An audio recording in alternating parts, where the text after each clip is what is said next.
Good day.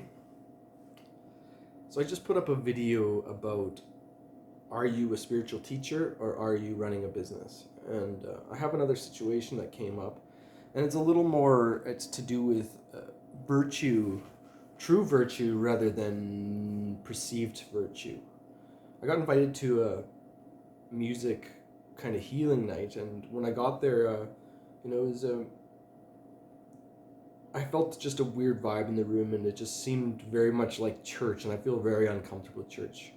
And it felt very churchy. It was nice to sing along. I bring my drum and I played along a little bit. However, there's a big energy of the kind of top down from this woman that was like kind of putting herself as like the priestess of this Soma healing center that she has, right? But she was charging money for the space, like, and just bringing people up to her apartment and having them sit on the floor so she could play her music, which to myself is like presenting her. It's a little narcissism, like it was her presenting her music to the room, right? And she doesn't really realize that because she's hiding it behind, like, I'm healing people with music. Well, you're charging money and you're playing up on the stage, right? So we have to be very careful with these kind of things, right? So I did feel a little uncomfortable about the thing.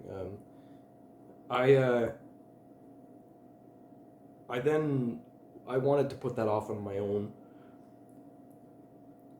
own discomfort with conformity instead of pathologizing her, but there was something there that I just couldn't ignore. However, a few days later, her and her daughter come into the building I'm working on, and there's a dance studio there, and she's all dressed up in her cool, like, feng shui, like, Eastern spiritual dress when she was running her church, but then there she was kind of dressed like a little gangster.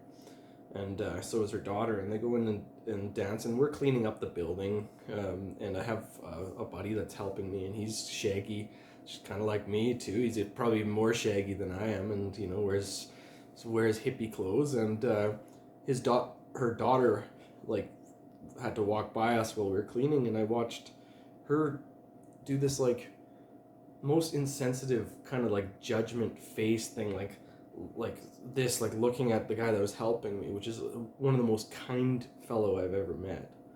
And his child is psychologically really cool, and really kind, right?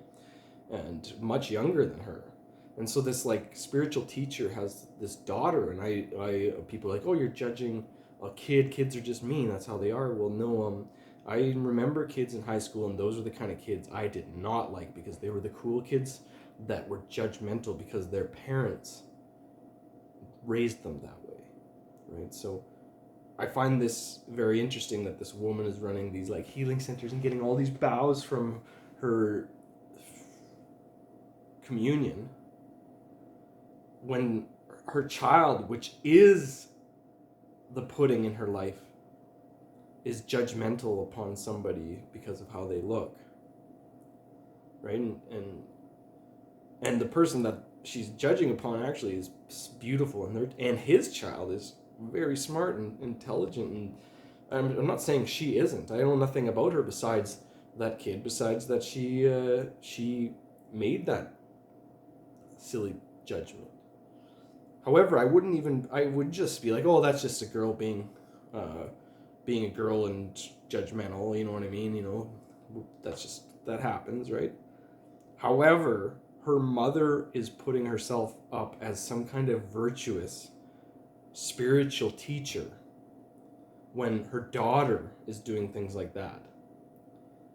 This is what happens when a world that has turned away from God and has been praising a government realize the government is a clown show, and they need spirituality, and they're like, who's the person that's been talking about spirituality the most, right? The false virtue talking people. And so they go and they, like, start praising and idealizing their friend who's been spiritual for years.